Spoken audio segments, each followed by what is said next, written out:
Hi, I'm Effie, a licensed tour guide with Corfu Perspectives Guided Tours. We want to share with you some stories about places and people you may know about, but there are still a lot of secrets to be discovered.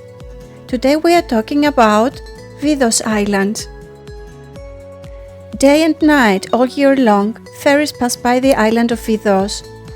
Anybody strolling along the waterfront of Corfu Town will have a clear view of this island. But how well do you know this nearby deserted island? Located just north of Corfu Town, Vidos is a small forested island. It covers 530 acres and is located approximately a mile from the historic harbor. The island is a genuine paradise steeped in history. Back in ancient times, it was known as Ptychia. During the Peloponnesian War, Ptychia was a jail used by Athenian generals to house convicts. A church was constructed on the Isle of Vidos during the early Christian era, and it was devoted to the martyr Saint Stephanos. Throughout the Venetian era, it was given to the wealthy families to own. The island is named after one of the original proprietors, Guido Maripieri. Through time, Guido morphed into Vido, and then an S was added. There were several olive groves and vineyards in Vidos back then. Corfu was besieged by the Ottoman Turks in the year 1537. At that time, the old fort was attacked by cannons, and it was determined that Vidos was the ideal location from which to launch the assault. The Corfu siege was a complete failure, but it did show how strategically important the island of Vidos would become in the future to the defense of the city. During the siege by the Ottoman Turks in 1716, General Schulenburg realized that the island of Vidos, which the enemy might easily occupy, would need to be fortified. As a result, a hexagonal fort was constructed in 1727 on the island's northwest, which later became Fort Schulenburg. Later, in 1799, the French Democrats, for military purposes, cleared the island of trees and destroyed the Agios Stephanos Church, and in 1807 they began a project to construct defenses on the Isle of Vidos. 2 new forts were constructed, and the Schulenburg fort was improved and extended. They also constructed several smaller coastal artilleries across the island.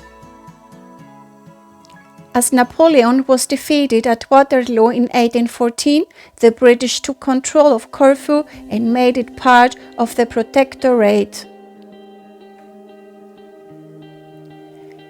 Refortifying Vidos Island was a top priority for the Brits. The French defences were almost destroyed, and in 1824 work began on 3 new, highly innovative and strategically significant forts to replace the 3 destroyed ones. Near the ridge's eastern extremity is Fort George, a massive and formidable stronghold named in honor of King George IV of England.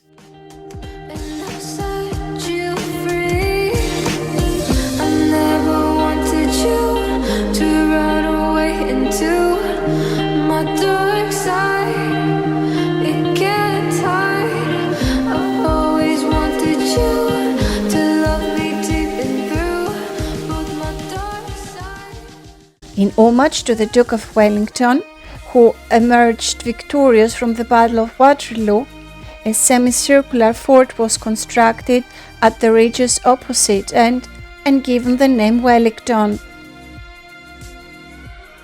After extensive repairs, a brand new tower housing 4 guns was built to the top of the historic Schulenburg fort, which was called Fort Maitland in honor of the first High Commissioner, Thomas Maitland.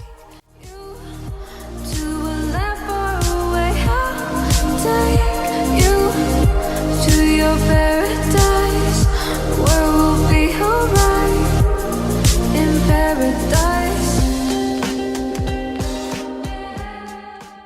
Because of its neutral status after the Ionian Islands were annexed by Greece, Vidos and the rest of Corfu were ordered to have their defences dismantled in 1863 as part of the Treaty of London. All of Vidos' defences were destroyed by the British. It took intense lobbying from Greek politician Charillaios Trikoupis to rescue the city's old and new fortresses. Since then, there has been zero interest in fortifying Vido. The island is still showing scars of the bombing, with heaps of soil where the forts once stood. The explosions nearly leveled Fort George, and just a small section of the fort's wall remains, although it is still high enough for visitors to get a sense of the fort's former glory.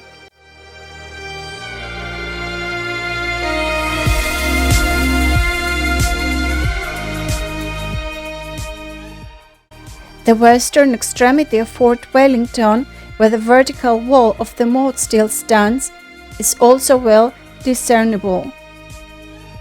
While the Schulenburg fort's exterior walls have been preserved, the central tower has been destroyed. Fort Schulenburg's recently found underground corridor leads to new chambers with battlements that were miraculously spared from the explosions. Several of the fort's water reservoirs were not wrecked and are thus preserved in excellent shape and put to good use, particularly during the warmer months.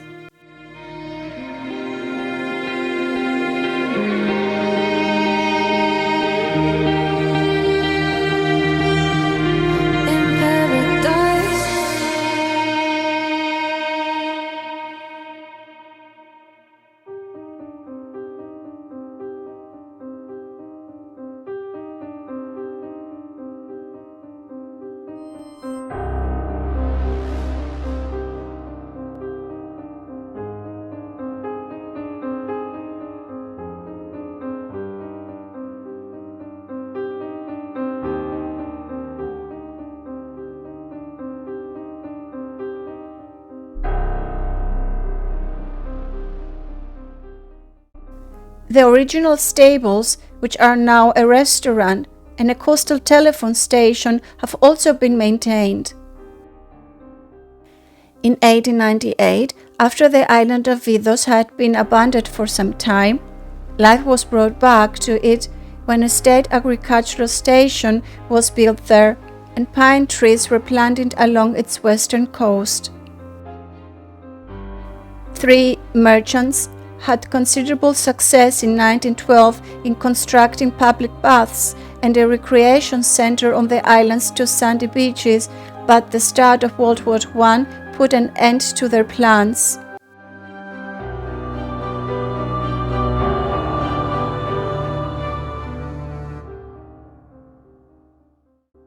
Corfu was used as a quarantine and hospital for 6 Serbian troops following the heroic retreat of the Serbian army and some of the civilian population from the Austrian-German-Bulgarian invasion of Serbia.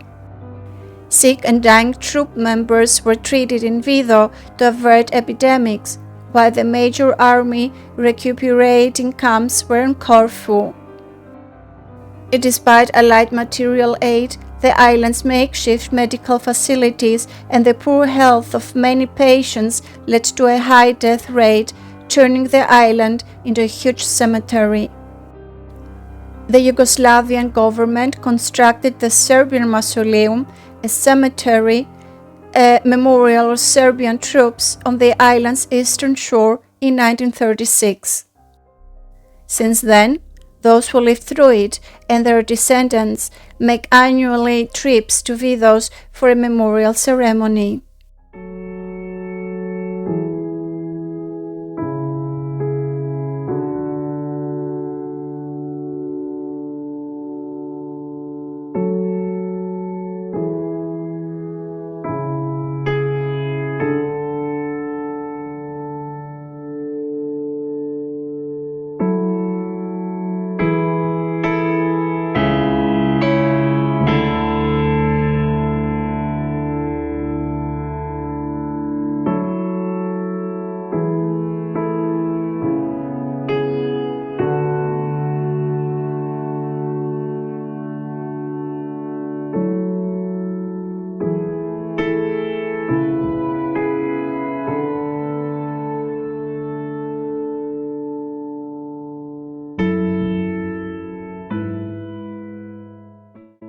Between 1918 and 1925, Vidos functioned as an outpost of the Corfu Penal institution. Afterwards, it was replaced by a rural jail.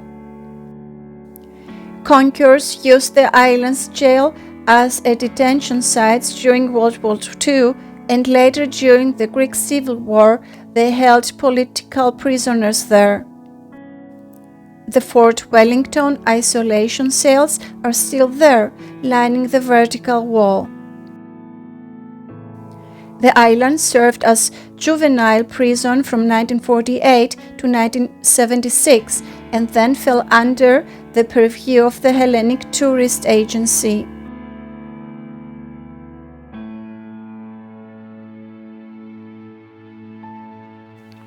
The municipality of Corfu, which is tasked with ensuring the safety and upkeeping of the island's infrastructure as well as planning for its future development, was given this responsibility in 1985. Today, Vidos is a relatively calm place. The roads were constructed and the forts were left alone if all feasible. The municipal camps of Corfu is a campground for campers of all over the world, which is housed in a complex of historical buildings that have been renovated and modernized.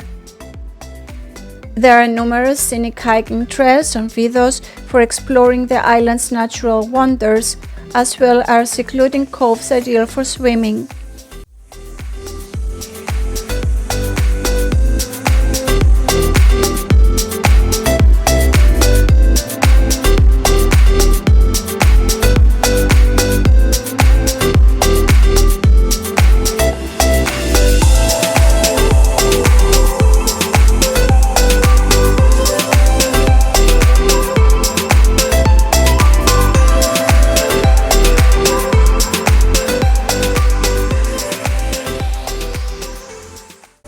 There's also a cafeteria with an outdoor seating area where you can enjoy a cool drink while taking in the breathtaking views of the sea and Corfu Town. Expect to see a lot of rabbits and peacocks on the island of Vidos since it is a protected wildlife area.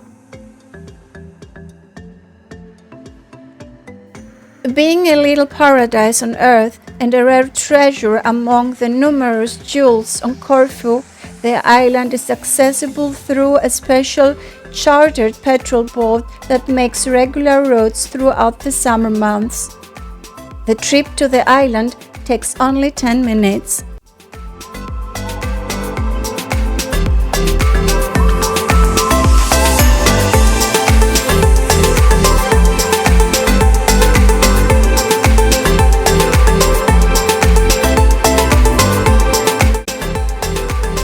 If you like this story and want to know more, check out our blog at corfuguidedroutes.com. Thanks for watching!